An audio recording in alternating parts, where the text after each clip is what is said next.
They thought I was just the helpful sister, until I sent them an £18,000 nanny invoice. For 11 months, they used me like free childcare. But I walked out without warning and left them with a bill they'll never forget. What happened next will shock you. But before we continue, hit that subscribe button for more stories like this. It started with a phone call, one of those sweet, syrupy ones that dripped with fake urgency and just enough guilt to get under your skin. "Just for a week," they said. "We're absolutely desperate." Ellie, soft-hearted and a little too eager to be needed, said yes before she even looked at her calendar. That first week, she rearranged plans, cancelled a gallery visit, even turned down a weekend date. No matter, she thought. It's just temporary. Just family. But like ivy creeping through cracks in brick, what began as a simple favour grew quietly into something far more insidious. The following Monday, her sister-in-law texted as if it were already arranged. "Same time as last week, yeah? We've got a meeting." No, please, no thank you. Just assumption dressed as routine. Ellie laughed it off, thinking surely they'd be grateful enough to ease off soon. But instead of pulling back, they leaned in. Suddenly, she was expected to arrive by 8 a.m. sharp, sometimes earlier, with snacks packed and games planned. "You're so good with them," her brother would say, like flattery could be traded for wages. Before long, Ellie noticed her own days disappearing into the shape of someone else's schedule. She stopped setting her alarm for herself. Her mornings revolved around cereal spills and school runs. Her afternoons vanished into finger painting and Peppa Pig marathons. She started eating whatever was left on the kids' plates, cold fish fingers, half a banana, too exhausted to make her own meal when she got home. The worst part wasn't the tiredness. It was the invisibility. No one saw the cost. Not when they smiled over wine with friends and boasted about how blessed they were to have such great support. Ellie wasn't support. She was the entire structure.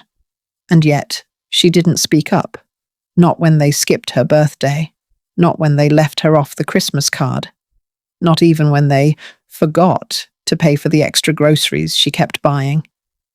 Because every time she got close to saying something, she remembered how they'd look at her, confused, a little hurt, as if she were the ungrateful one. And so she stayed silent, each day folding into the next like laundry she never stopped doing. It was only supposed to be a week, 1 week. But somehow, Ellie had become the unpaid nanny in a house that mistook love for obligation and kindness for currency. Ellie used to think boundaries were like garden fences, polite, unspoken, and respected by those who cared about you. But in her brother's house, the gate was ripped clean off its hinges. Every time she tried to say no, to reclaim just a small piece of her own life, she was met with the same tired guilt trips that landed like stones in her chest. "But the kids love you," her sister-in-law would murmur, tilting her head with that faux sympathetic look, as though Ellie were a monster for even thinking of leaving 2 toddlers with their own parents. "We just don't trust anyone else. Your family." As if that word alone was supposed to erase the job interview Ellie missed last month, or the weekend pottery class she'd been dying to try, or the half-finished novel collecting dust on her desk like a ghost of the life she once imagined. At first, she tried to juggle it all, squeezing interviews between nap times, cancelling dinner plans with friends, hoping people wouldn't notice that her life was becoming an afterthought. But they noticed. Her friends stopped asking her out, assuming she was always too busy with the kids. She stopped mentioning her dreams altogether because what was the point? Every time she hinted at needing her own time, her brother would sigh and say, "You know how hard things are right now.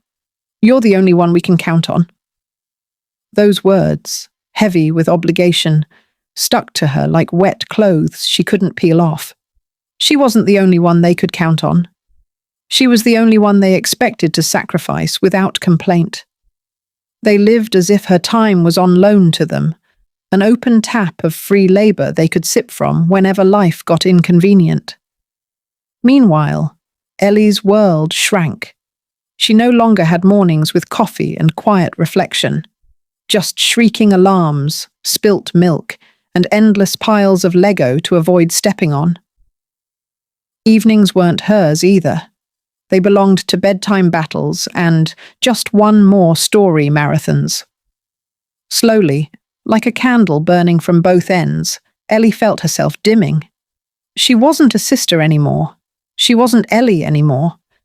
She was just the free babysitter with a forced smile, pretending this arrangement was fine while watching her own ambitions slip away like coins falling through a hole in her pocket, lost to the silence she couldn't yet break. There was a time when Ellie's calendar looked like possibility, a colour-coded patchwork of workshops, gallery openings, coffee dates with old friends, and job interviews she had nervously but excitedly scheduled with dreams of escaping retail and finally doing something that fed her soul.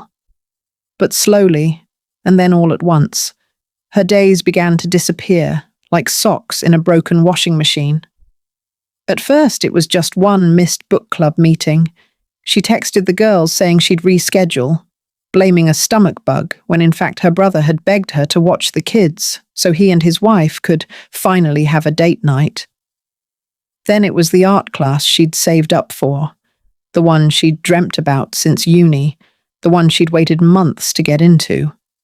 It landed right on the day they suddenly had an emergency dentist appointment and forgot to ask, just told her she'd be there, right?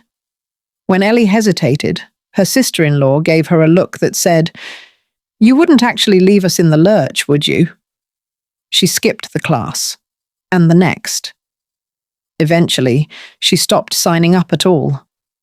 But the moment that gutted her, the one that dug deep and stayed, was the job interview. It was a part-time position at a local gallery, humble but meaningful, and she'd made it all the way to the second round. She'd bought a new blouse for it, had prepped answers, even practiced a firm but friendly handshake in her bathroom mirror. But the night before, her brother called with a quick favour. His wife's grandmother had died, and they needed to fly out of town. Flights already booked, bags already packed, and of course no backup plan. Ellie looked at her reflection, still dressed for the interview she never went to, and realised something terrifying. She hadn't said no, not once. Not to the last-minute calls, not to the weekend-long sits, not even to the babysitting sleepovers that left her on a couch with a baby monitor on her chest. Somewhere along the way, her life had become something she watched from the sidelines, like a movie she once starred in but was now too tired to audition for. The worst part wasn't the sacrifices. It was that no one noticed. No one even asked if she was okay. Her dreams weren't just postponed. They were boxed up and shelved in someone else's cupboard, right next to the toys she kept tripping over. At first, it was the little things that slipped. The way her sister-in-law stopped leaving a coffee out for her in the mornings. The way her brother stopped asking if she could help and started assuming she already was. The warmth drained out of their words like tea left to steep too long, bitter and lukewarm by the time it reached her ears. Ellie couldn't pinpoint the moment gratitude curdled into entitlement, but she felt it every day in her bones. There was a time they used to say, "We owe you big time," and "You're a lifesaver, seriously." Those had vanished like mist, replaced by, "You'll be here by 8, right?" Without a question mark, without an option, just the weight of assumption hanging like chains from a time clock she never agreed to punch. They no longer asked, only informed. "The baby's got a rash, you'll figure it out." "There's frozen lasagna in the fridge for dinner, don't let it burn." It was as if her time, her body, her mind, had all been absorbed into their family machine. Just another gear expected to turn without oil or pause. Once, she tried to bring it up gently, saying she might be late the following day. Her brother frowned, genuinely puzzled. But why? What could be more important? Ellie had blinked, stunned.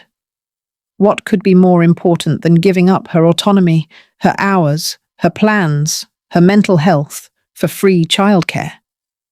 They no longer saw her as a person with a life, just as a resource, like Wi-Fi or a kettle, something you expect to always work without thinking twice.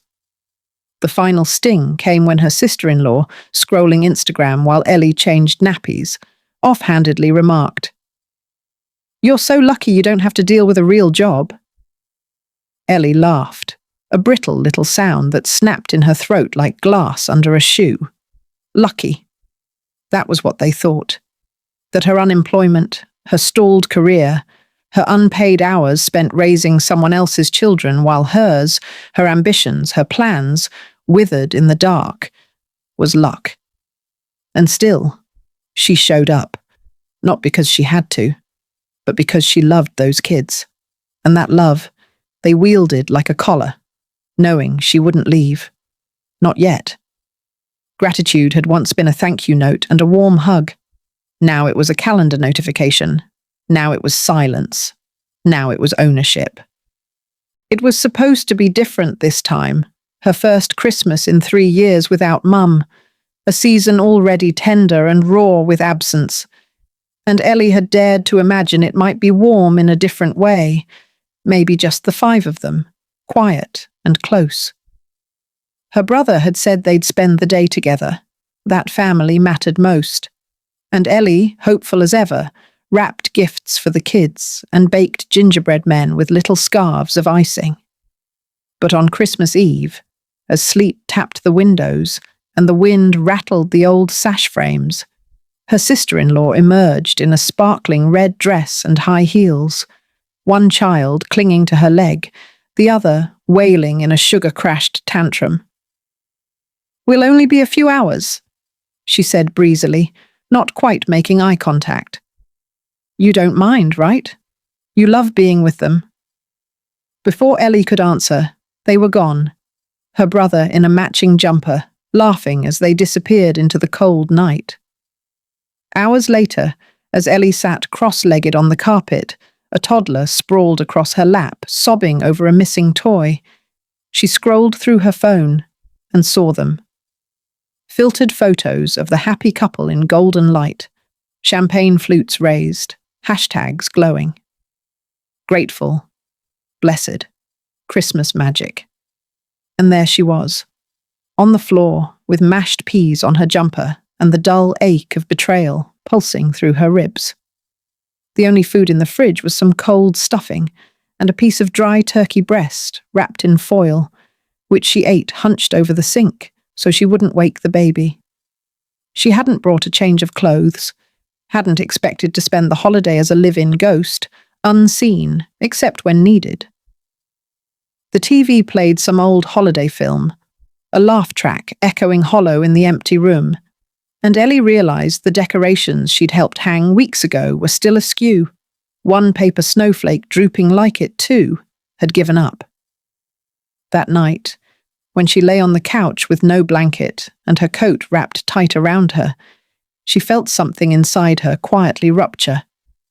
Not loud, not dramatic, just a soft snap, like the final thread of a worn-out sweater. She had given them everything, time, effort, emotion, and they had mistaken her sacrifice for convenience. Not even a thank you, not even a plate set aside. And as the clock struck midnight and laughter echoed faintly through her phone, Ellie made a vow in that silence. Never again would she be the background character in a story she wasn't even allowed to write. It was the week after New Year's, that awkward sliver of time when resolutions still linger and everyone pretends they're starting fresh. And Ellie, tired of the sourness sitting on her chest, finally said something. She didn't yell or cry. She just asked, quietly but firmly, if they realized how much they'd leaned on her, how many things she'd missed, how many hours of her life had been swallowed whole without so much as a word of thanks. Her brother looked up from his phone, confused, and her sister-in-law blinked as if she'd been slapped. "Ellie," she said slowly, like explaining to a child, "you don't have kids. You wouldn't understand?" That single sentence hit like a slap wrapped in velvet, patronizing, dismissive, and so smug it made Ellie's skin crawl. She felt something sharp rise in her throat, not sadness this time, but fury, hot, clean, electric. For months, maybe years, she had swallowed every slight, every forgotten favor. Every time they'd spoken to her like she was an employee who couldn't quit. She had let their children become her priority, had rearranged her world to orbit theirs, and now she was being told she lacked understanding, as if proximity to motherhood was the only valid form of sacrifice. Ellie straightened her shoulders and looked her sister-in-law dead in the eye. "I might not have kids," she said, "but I know when someone's being used." That was the moment the dam inside her cracked, not with drama or shouting, but with clarity. The kind of clarity that comes when the fog finally lifts and you realize you've been driving someone else's car without a seatbelt. They laughed nervously, tried to lighten the mood, made a joke about how Ellie's finally putting herself first. But she didn't join in. She wasn't their quirky helper anymore. She wasn't the cheerful auntie who always said yes, who stayed late and cleaned the kitchen and remembered to send the birthday invites they forgot. She was their sister, not their servant. And while love had gotten her in the door, it was self-respect that was going to walk her out.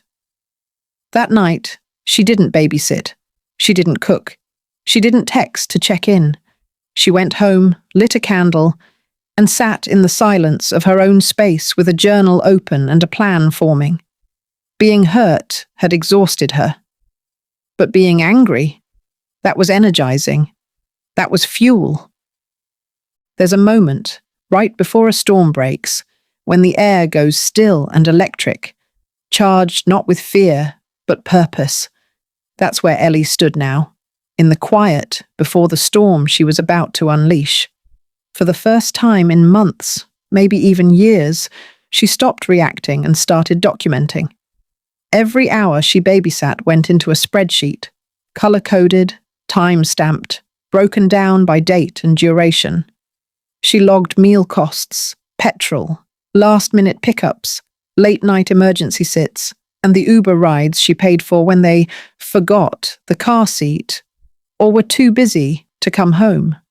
Every banana she bought for the toddler, every box of nappies she picked up with her own card, every arts and crafts kit she threw into the trolley because the kids will love this, went in. She stopped deleting those passive-aggressive texts and started screenshotting them. "Don't be late today. Can you take both of them? We've booked dinner. You're a star. Wouldn't survive without you, exeeks." Compliments. Number evidence. Every bit of it was fuel. Ellie even called a friend who worked in HR and asked what a certified nanny made in their area. She looked up market rates, added holiday surcharges, multiplied weekend hours, and included a line item for emotional labor, because someone had to soothe the tantrums and sing lullabies and answer impossible toddler questions like, "Why is the moon sad?" Then she opened a Word document, gave it a sleek header, childcare services rendered, Eleanor James, and built a professional invoice that could have been framed and hung on an office wall. The total by the time she reached the bottom made her laugh out loud, not because it was funny, but because for the first time her worth had a number attached to it. Over £18,000, untaxed, unpaid, unacknowledged. She stared at that number like it was a mirror, and for the first time she saw not a pushover or a people-pleaser, but a professional who'd been exploited under the veil of family love. This wasn't just about money. It was about reclaiming the hours they'd stolen and passing them back with interest. She didn't want revenge. She wanted balance. And if they wouldn't give her respect freely, then maybe the cold, blunt finality of an invoice would do the talking. It was time to stop begging to be seen. Time to send the bill. Ellie didn't leave a note. No dramatic exit. No last-minute guilt-ridden text. No passive-aggressive goodbye. She just didn't show up. For the first time in over a year, she woke up and chose herself. The night before, she'd finished a freelance design project.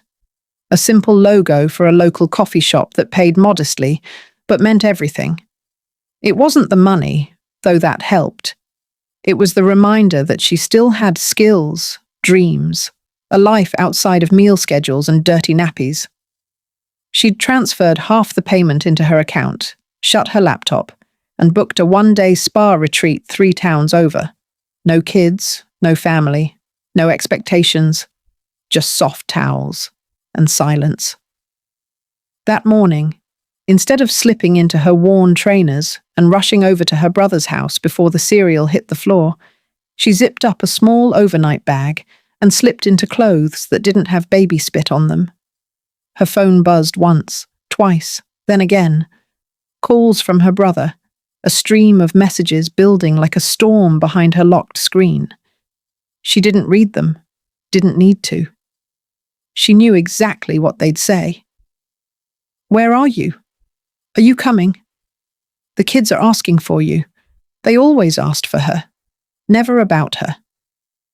Ellie tucked the phone deep into her bag, turned it off, and slid into the passenger seat of a taxi. As the car pulled away, her city shrinking behind her, she stared out the window and breathed in the unfamiliar scent of autonomy. The spa was a converted farmhouse wrapped in ivy and stillness, where no one knew her name or her family dramas, and the only question anyone asked her was, "Would you like lemon or cucumber in your water?" She chose both. In that quiet, beneath warm stones and lavender-scented oil, Ellie felt something unwind in her chest. A knot that had been there so long, she hadn't even realized it was choking her.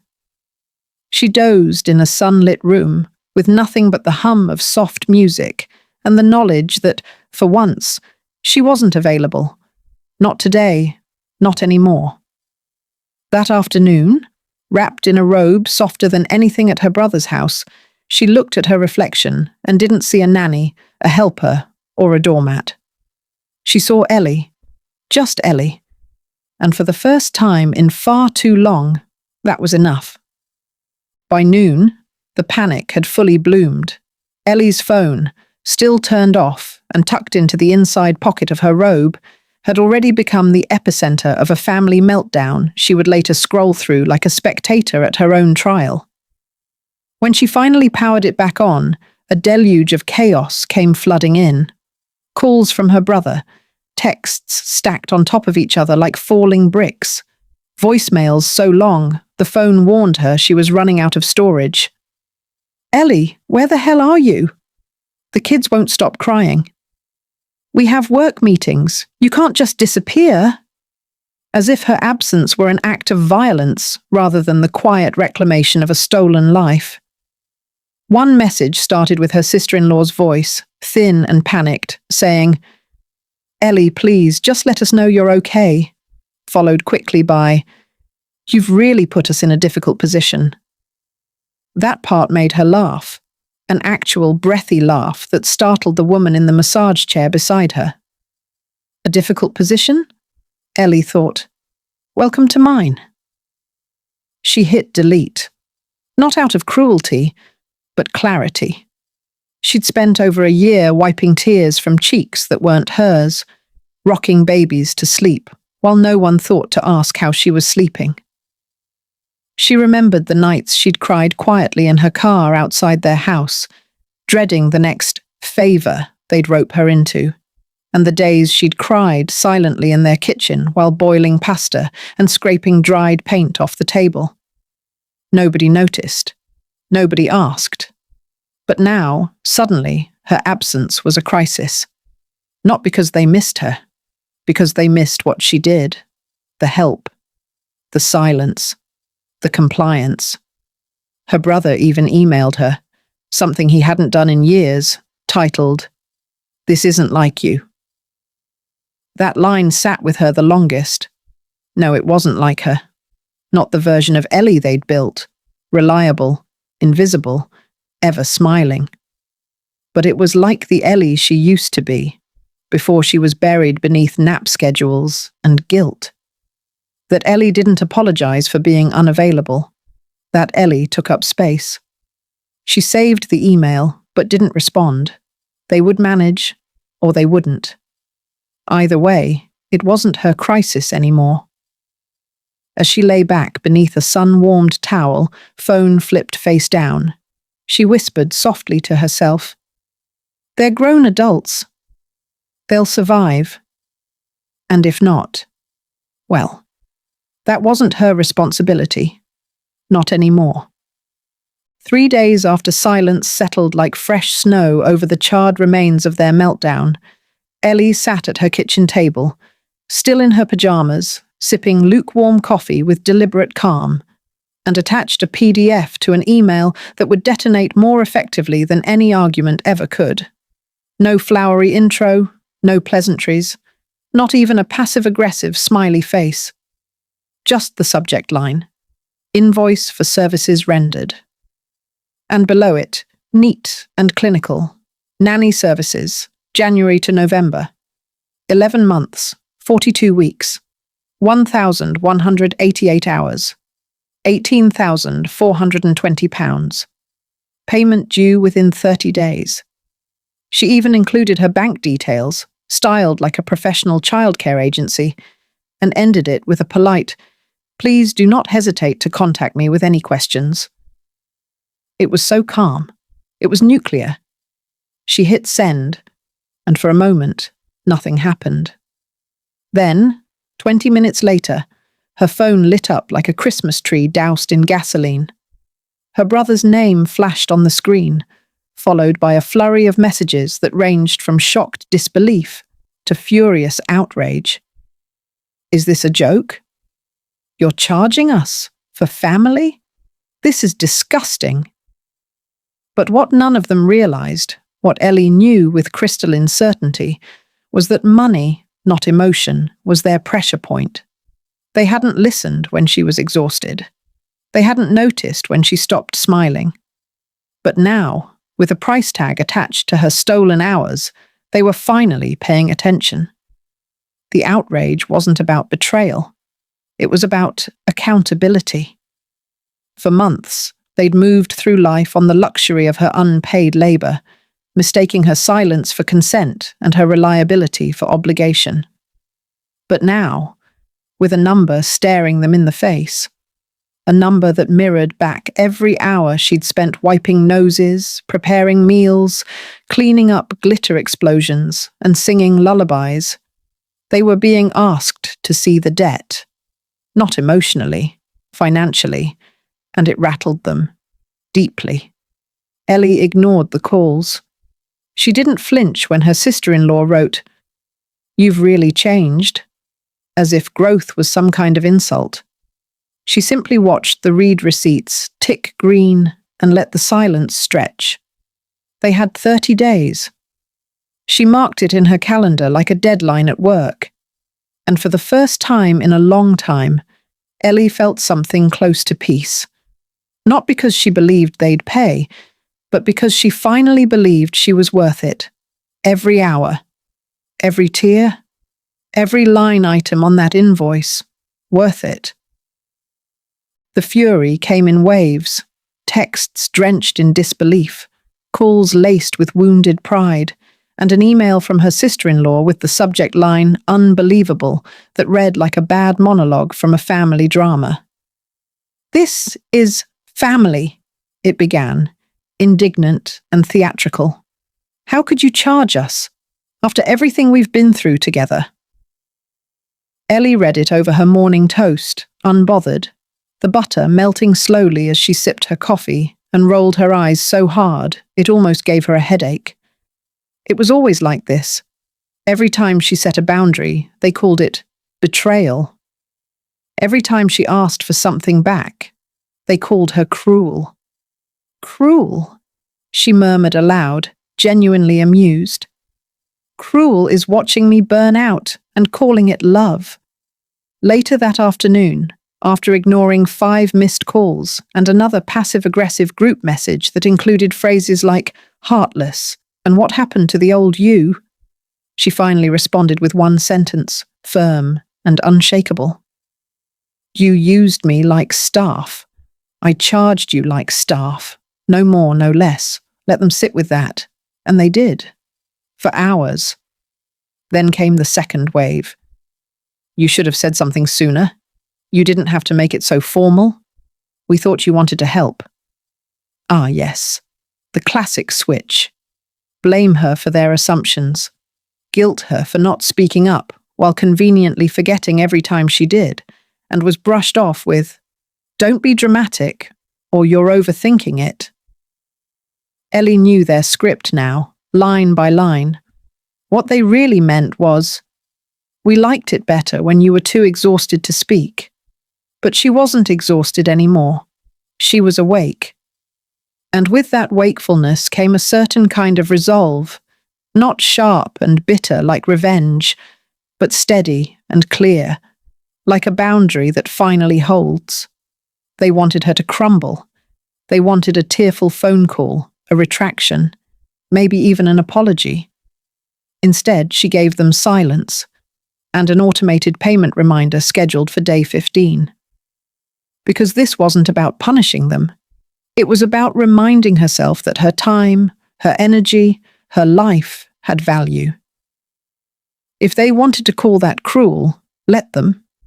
She'd spent long enough letting their comfort dictate her worth. Now, she was finally choosing herself, and there was nothing cruel about that, only overdue, very, very overdue.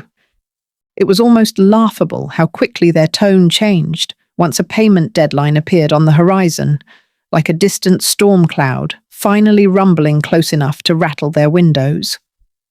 Suddenly, they were full of warm invitations and urgent coffee dates, their messages dripping with performative concern disguised as diplomacy. "Can we please just talk about this face-to-face?" her brother texted, as if he hadn't ignored every previous time she tried to talk, when she was quietly drowning in obligation, when her voice cracked, asking for a weekend off, when she begged, once, for a few hours just to attend an interview. Back then, there was never time, just errands, just expectations. But now, with £18,420 hanging like a chandelier about to crash onto their curated lives, they had all the time in the world. Ellie opened one of the emails, a lengthy ramble from her sister-in-law about how this had all been a huge misunderstanding, and surely something they could work out privately without dragging in lawyers or making things ugly. Ellie almost smiled at the irony. Ugly was leaving her to mind toddlers during funerals, birthdays, and holidays.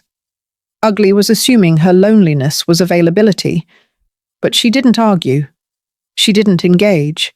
She simply forwarded the email to her solicitor, a quiet, competent woman named Priya, who handled things with a calm efficiency that Ellie found deeply satisfying, and replied with a polite message.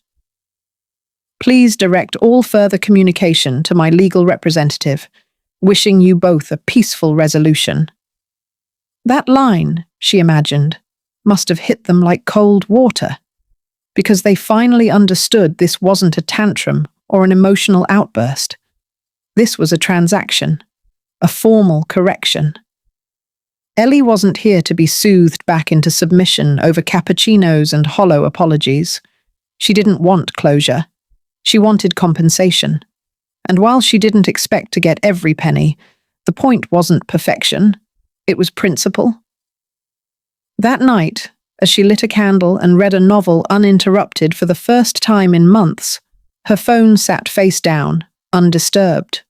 No guilt, no sirens, just peace. The door they were now banging on?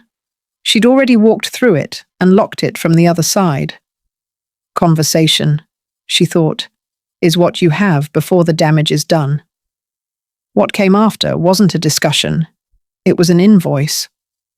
The news spread faster than she expected, not through dramatic Facebook posts or family WhatsApp threads, but in the quieter, more insidious way gossip always does, through kitchen phone calls, hushed comments over garden fences, and side-eyes across Sunday lunch tables. Suddenly, Ellie wasn't just the helpful sister or the quirky aunt who was always available. She was the subject of whispers, raised eyebrows, and full-blown debates that had less to do with the invoice and more to do with the nerve it took to finally send it. Some relatives rallied behind her, surprisingly quick with their support. Her cousin Nisha texted, "Good on you. Honestly, I don't know how you put up with it that long." An aunt she barely spoke to sent a message that simply read, "They always took advantage. You're not crazy." But not everyone was on her side. One uncle scoffed that family doesn't charge family, and a second cousin, who hadn't seen her in years, called the whole thing distasteful. There were murmurs that she must be bitter, lonely, emotionally unstable, because heaven forbid a woman draw a line without being pathologized. Still, what they couldn't deny, what no one could deny, were the facts, the screenshots, the receipts, the sheer, undeniable volume of time, effort, and care she had given without so much as a birthday card in return, the unpaid hours, the emotional exhaustion. The Christmas Eve she spent wiping noses while they clinked champagne. These weren't opinions. These were data points. And for once, the evidence outshouted the guilt. The ripples of her decision moved wider than she expected. Another cousin asked for help watching her kids, then immediately offered to pay. A friend of her brother's messaged to say, "I've seen what you've done for them." You're not wrong. Even the sister-in-law's own mother, a woman notorious for staying out of drama, apparently told her daughter, "You should have paid her from the beginning." Ellie didn't bask in vindication. This wasn't about winning. But it was about being seen, finally, without having to set herself on fire to light other people's paths. She didn't attend the next family gathering. She didn't need to. Her absence made just as much noise as her presence ever did. And as the ripple turned into a reckoning, Ellie realized something both beautiful and terrifying. Once you stop apologizing for your boundaries, other people have to decide whether to respect them or reveal themselves. Freedom didn't arrive with fireworks or a grand revelation. It crept in quietly, like sunlight through a dusty curtain, slow and steady, and impossible to ignore once it filled the room. Ellie didn't rush to fill her calendar. She let her time stretch, wide and unfamiliar, until it began to feel like hers again. She signed up for an art class she'd abandoned the previous year, and stood in front of an easel on Tuesday nights, painting scenes that had lived only in her mind for too long. She took a part-time job at a local gallery, not glamorous, but steady and hers, and for the first time in months, introduced herself without shrinking. "I'm Ellie," she said. "I'm a designer. I work in curation," and nobody followed it up with, "Oh, you're the one who helps with the kids." Meanwhile, across town, her brother's family scrambled to adjust. After a short-lived attempt to juggle childcare themselves, which ended with forgotten school runs and a toddler meltdown at a dental appointment, they hired a real nanny. Ellie knew because she heard about it through the grapevine. The new nanny cost £16 an hour, refused to do housework outside her contract, and insisted on weekly meal plans, She also left at 5 sharp, no exceptions. At first, they grumbled about how you can't find good help these days. But the truth settled in like a pebble in a shoe. Persistent, irritating, undeniable. What they once saw as casual support, a sister doing her part, had actually been professional-level childcare cloaked in family guilt. Now they were paying for every hour they once expected for free, and Ellie didn't feel smug about it. She felt relieved. Relieved that the silence she had left behind was now filled by invoices, scheduling apps, and a stranger who said no without a tremble in her voice. She wasn't there to hear the sighs or see the tension in their eyes when the bill arrived each week, but she imagined it. Not with malice, just with closure. Because the work hadn't changed. The effort hadn't changed. Only the recognition had. Ellie painted a landscape in class one evening, rolling fields, a winding road, a figure walking into the horizon. She titled it Exit Strategy. Her teacher said it felt hopeful, and it was. Because freedom wasn't just the absence of chains, it was the quiet power of choosing where you spent your time and who you gave it to. In the end, there was no courtroom drama, no gavel echoing through polished chambers, no teary confession or apology over tea. The case settled quietly, like so many real reckonings do, not with forgiveness, but with financial acknowledgement. They paid half, which was more than Ellie expected, and exactly enough to validate the point. The solicitor called it a reasonable compromise, but Ellie called it what it really was. Overdue compensation for labour no one ever intended to honour. When the money landed in her account, the figure glowing in her banking app like a final, undeniable truth, she didn't cry or shake. She just stared at it for a long moment, as if seeing her worth typed out in numbers made it finally, fully real. She took a portion of it and donated it to a local women's centre. A quiet nod to all the other Ellies out there who'd been guilted into silence, drained by people who dressed up their demands as affection. The rest she used to book a trip to Lisbon, a solo holiday she'd dreamed about for years, but never felt she had the right to take. She wandered cobbled streets with no itinerary, ate pastries by the sea, and painted rooftops in her sketchbook with hands that no longer trembled from overuse. She didn't check her phone. She didn't look back. The closure didn't come in a conversation or a perfectly worded apology. It came in the shape of a receipt. Tangible, trackable, timed. It was a reminder that love without respect is exploitation, and family without boundaries is a trap dressed as loyalty. When she returned home, tanned and a little braver, she passed by her brother's house on her way to the shops and didn't feel the usual tightness in her chest. Just distance. Just peace. The kids were outside with the new nanny, who waved absently at her, not knowing the story buried in that casual hello. Ellie smiled politely and kept walking. That chapter was closed. Not burned, not shredded, just closed. A clean fold in a book she no longer needed to read. Because real closure, she'd learned, doesn't always come with tearful conversations or heartfelt resolutions. Sometimes it comes through a notification that says, £9,210 received. Sometimes it's the silence after you stop chasing validation, and sometimes it's just a plane ticket, a passport stamp, and the quiet knowledge that you don't owe anyone anything for choosing to save yourself.